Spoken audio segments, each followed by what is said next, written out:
Good evening. Welcome to Washington. I'm Brett Baer. Congress is emphatic tonight. Members of both parties in both chambers have overwhelmingly rejected the president's veto of a bill allowing 9/11 victims' families to sue Saudi Arabia over its alleged involvement supporting the terrorist attacks. It's the first time since the president took office that Congress has overridden his veto, and tonight President Obama is reacting. Correspondent Doug McKelway is on Capitol Hill tonight with details. Good evening, Doug. Evening, Brett. In a Congress which is paralyzed so often, this 97-1 tally on the Senate side and a nearly similar vote on the House side was a sign of near unanimity and a stinging rebuke of the president's opposition to the 9/11 bill. It was also the first override of a presidential veto in the history of the Obama administration, but it comes with some severe potential repercussions.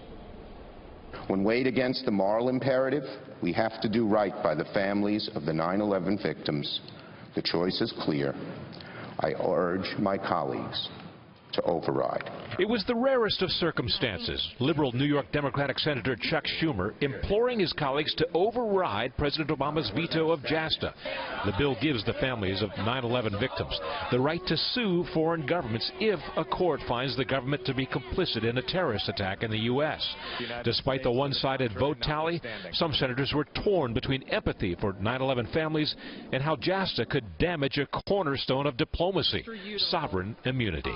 I'm going to support passage of this legislation today, but I do so understanding that there could be, in fact, unintended consequences that work against our national interest. The White House had unleashed its heavy hitters to warn about JASTA.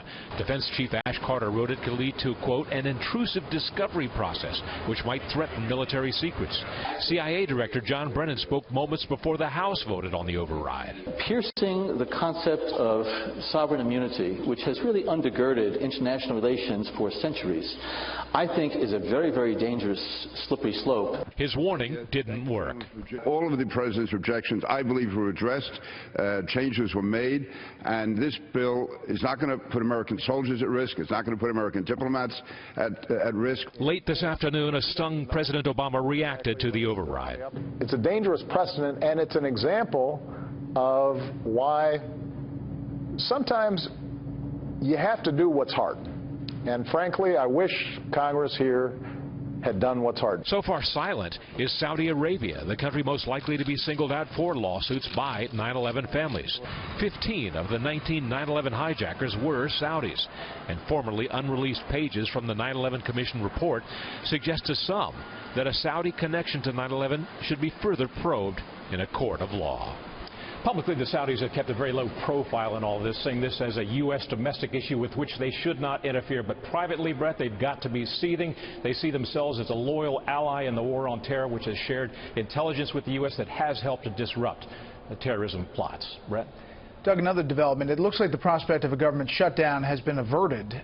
Congress will likely reach, we understand, an agreement tonight on a continuing resolution to fund the government through December 9th. So what changed so quickly? I mean, it was just 24 hours ago the specter of this shutdown was looming large. That's right, and that happened because House Democrats suddenly wanted to include $170 million in funding for the Flint, Michigan water crisis in the continuing resolution. The trouble was the Senate had already passed a separate bill, a water resources bill, which included that money, and that the House water resources bill did not include that money. Well, late today, the House leadership assured House Democrats that they will include that $170 million in the water resources bill. The debate will happen late tonight, 10, 11 o'clock p.m. The details will be worked out in conference committee in the lame duck session. That money will be provided by the end of this year. Everybody's happy. Everybody gets to get out of here late tonight and go home to campaign for the November 8th elections. Right? Until the next fiscal cliff. Doug, so true. Live on Capitol Hill. Doug, thank you. Yep.